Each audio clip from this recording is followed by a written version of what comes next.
Good evening. Today is Saturday, March the 24th. It's 7:30 p.m. This is saima1shaikh's. I haven't been able to make a video since a YouTube video since early February. Um, Anyhow, I'm back in March.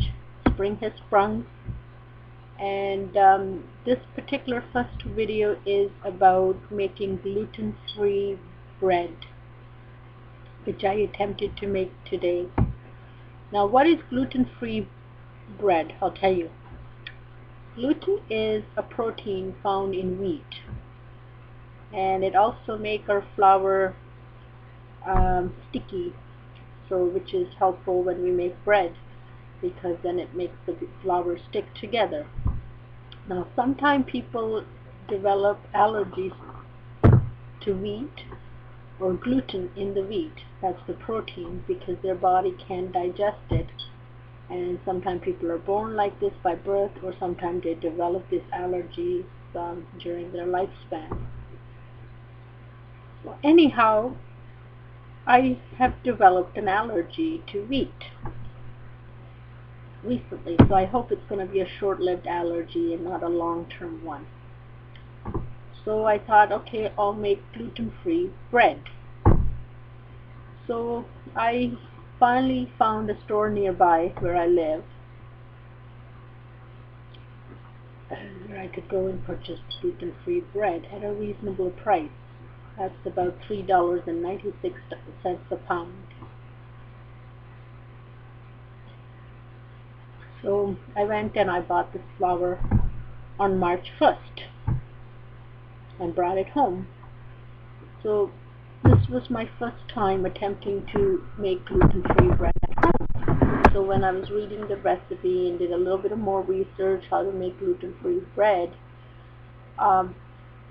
they mentioned that it's a good idea to put Xanthan gum in it, or some other alternative type of addition that would make the flour to stick together so the bread would bake properly. So then I checked with the store where I had bought it to see if they had Xanthan gum, and they said no, they were out of stock, but they had ordered it. So I waited and I waited and I waited. So finally on March 24th I gave up, because they still haven't received their Xanthan gum. And me being their loyal customer, or perhaps lazy, don't want to go very much further away from home other than about a 10 or 15 minute ride, either on the bus or in the car, I decided to wait for them. So today I gave up, so I decided to make the bread. Well, lo and behold, it's true. When I kneaded the flour, I decided I'll make the flat pita bread as opposed to the loaf of bread people make and put it in the oven.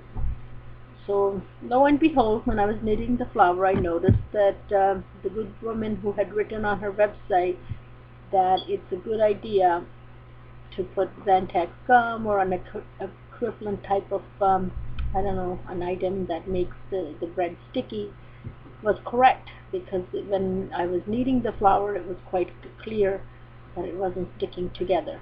Anyhow, nonetheless, I finished kneading the flour. Then, to really fool the flour into thinking that it can't fall apart without the Xanthan gum or any other medium that will make it stick together, like glue type of thing, I put onions, those special long stem onions that people put in, and then I put a little bit of ghee, which is clarified butter, and then I put salt and pepper, and then I put dry mint, and then I kneaded it again. And then to even fool it into thinking that it's not just gluten-free baking flour, I decided to put some corn flour in it. And last but not least, I actually put a little bit of whole wheat flour in it, which has gluten in it, to give it that sticky texture so it's easy to handle and bake the bread. Well, The flour wasn't fooled. That's the gluten-free flour was not fooled.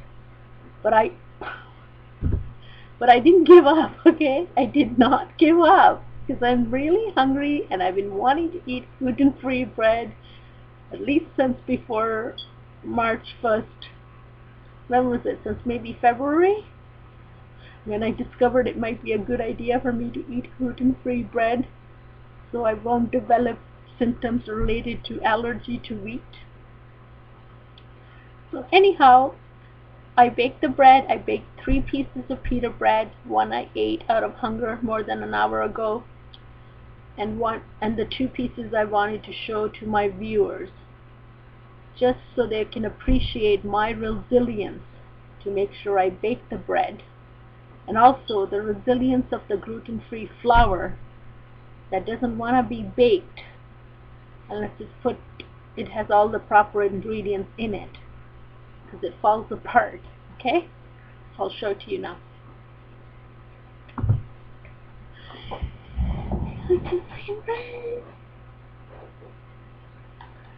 So this is the gluten-free bread. It kind of fell into pieces, and it has like holes in it, but it's edible because the piece I ate more than an hour ago is fine. Like, I haven't gotten thrown up, I haven't developed diarrhea, haven't developed any stomach aches or stomach pains. So that means my combination of gluten-free flour minus the Xanthan gum or any other agent that actually makes the gluten-free flour stick together has worked. Because I did add corn flour in it, some wheat flour in it, some clarified butter in it, mint in it, onion with long stems in it, salt and pepper. So this is my very first gluten-free bread for everyone to see. Then this was the second one, gluten-free bread.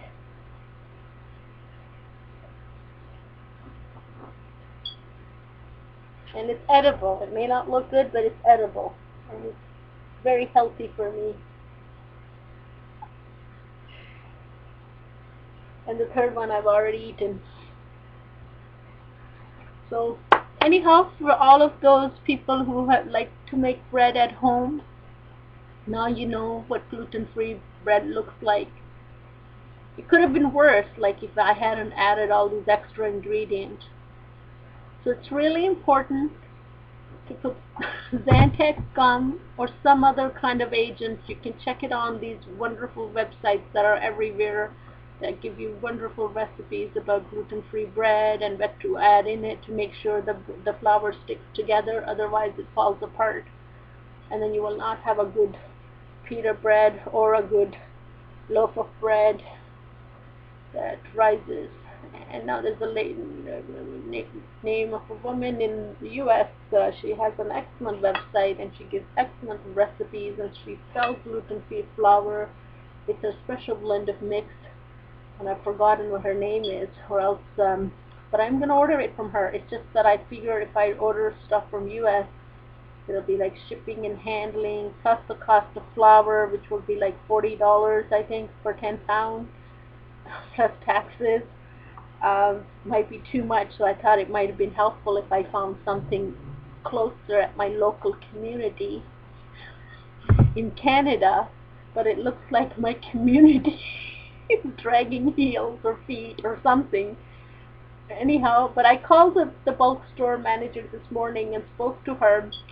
So as far as they're concerned, they placed the order on March 1st when I spoke to them. It just hasn't arrived yet, which is such a shame, because I'm sure all the other customers who buy gluten-free flour from them either are not baking their breads or are going elsewhere, or their breads are falling apart. Okay, so one more time to look at these good-looking breads that I patched as they fell apart. Okay, my first gluten-free bread, which fell apart many times, with little tiny holes and slivers in it, but I patched it. It's like a band-aid. And it's edible, and it's healthy.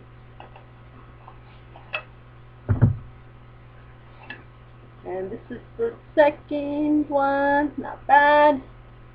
There's holes in it, and the size is bigger. And the third one was the biggest. So since I was really hungry, I ate it for supper with yogurt and mint chutney. But that's all I had the energy and time, almost like the energy, to make before I expired from not eating. Alright, so this is it.